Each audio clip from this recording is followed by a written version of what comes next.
हरियाणा विधानसभा चुनाव की तारीख बदली, विपक्ष ने भाजपा पे साधा निशाना। जो पहले हरियाणा सरकार ने पत्र लिखा उसी टाइम मैंने कहा था कि बीजेपी ने हार मान लिया। चुनाव कैंसिल करवा ले, चुनाव आगे बढ़वा ले या जो भी करवा ले, लेकिन बीजेपी तो इस बार हारेगी। लोकसभा चुनाव के बाद से बीजेपी का काउंटडाउन देश में शुरू हो चुका है और बीजेपी अब आने वाला हर चुनाव हारेगी, बहुत बुरी तरह से हारेगी। जनता नकारना शुरू कर चुकी है बीजेपी को। नमस्कार, मैं हूं रचना सिंह। भाजपा 4 दिन और सत्ता में रहना चाहती है। भाजपा को अपनी हार का जो है अंदाजा हो गया है कि हरियाणा विधानसभा चुनाव में भाजपा हारने वाली है। ये मैं नहीं कह रही हूं, ये विपक्ष का कहना है। जानकारी दे दे, हरियाणा विधानसभा चुनाव की तारीख चुनाव आयोग ने बदल दी है।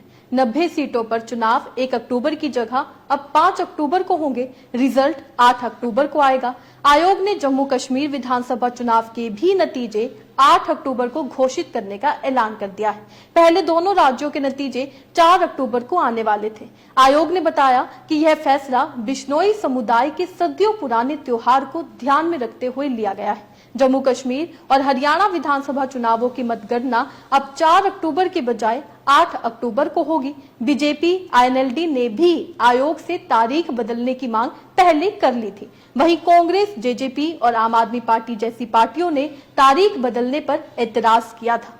अब आयोग के इस फैसले को लेकर राजनीतिक बयानबाजी भी शुरू हो गई है। इस क्रम में कांग्रेस नेता भूपेंद्र सिंह हुड्डा ने कहा कि यह चुनाव आयोग का अधिकार है, उन्होंने तारीख आगे बढ़ाई है। बीजेपी हरियाणा में हार का स्वीकार कर चुकी है। जब हरियाणा सरकार ने चुनाव आयोग को पत्र लिखा था तो मैंने उसी समय कहा था कि चुनाव आयोग को चुनाव की तारीख आगे बढ़ानी चाहिए। वहीं आम आदमी पार्टी नेता मनीष सिसोदिया ने हरियाणा और जम्मू कश्मीर विधानसभा चुनाव की तिथि को बदलने में के फैसले पर कहा कि बीजेपी चाहे चुनाव रद्द करवा ले, आगे बढ़वा ले या कुछ और करवा ले, लेकिन बीजेपी तो इस बार हारेगी ही। लोकसभा चुनाव के बाद से बीजेपी की उल्टी गिनती शुरू हो चुकी है। बीजेपी इस बार भी बहुत बुरी तरह से हारने वाली है। प्रदेश और देश की जनता उन्हें नकारना शुरू कर चुकी है।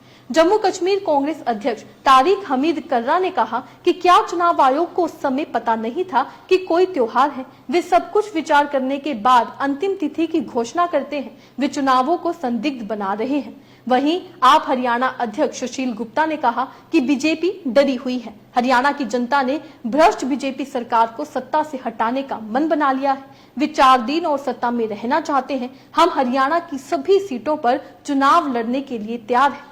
वहीं कुछ लोगों ने इस फैसले का जो है विरोध किया है तो कुछ लोगों ने इस फैसले का स्वागत भी किया है। जी हां, हरियाणा के सीएम नायब सिंह सैनी ने कहा, मैं चुनाव आयोग को उनके फैसले के लिए धन्यवाद देना चाहता हूं। हमारे प्रदेश अध्यक्ष मोहन लाल कौशिक ने एक समस्या के संबंध में चुनाव आयोग को पत्र लिखा था कि 29-30 सितंबर और 1-2 अक्टूबर को लगातार छुट्टियां हैं। हमने चिंता व्यक्त की कि इससे मतदान प्रतिशत प्रभावित हो सकता है। लोग छुट्टियों पर जा सकते हैं। अन्य दलों ने भी इस पर विचार किया है।